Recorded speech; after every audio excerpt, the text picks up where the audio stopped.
Għal sena oħra l-pubbliku kellu l-opportunità iżur il-petting farm f'Taqali filwaqt li jipparteċipa f'diversi attivitajiet dan hekk kif il-ħadd kienet infakra l-ġurnata għall-għarfien tal-annimali.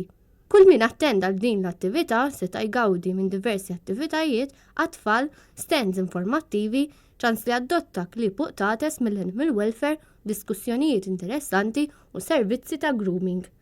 Preżenti għal din l-attività kien hemm diversi organizzazzjonijiet fosthom il-BirdLife, Association of Abandoned Animals, RMG, Cats and Dog Shelter, Tomazina Cat Sanctuary, CLOS, RMJ Horse Rescue, Love for Stray Malta kif ukoll Animal Welfare Directorate. Net News tkellem mad-direttur tal-Animal Welfare Noel Montabello dwar din l-attività. Għanna attivitajiet bħal kant fej wieħed jista' jieħu xi ħaġa, għandna fuq l-animal welfare li wieħed jista' jieħu informazzjoni jekk jixtieq jadotta, ġifieri dejjem nappella isma' tmorrux ix-xu annimali, ma tkomx għalfejn tixxu annimali, iżda jew għandna ħadd adottaw kemm aħna u kemm mingħand l-NGOs.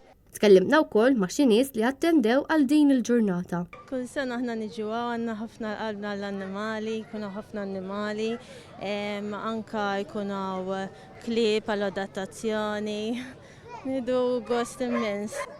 ċina wekkax l-ewwel ħaġa ħafna annimali u xejn hemm awareness anke għat-tfal li nkunu nistgħu nħeġġuhom ċertu approach biex ma jibżgħux minnhom ukoll.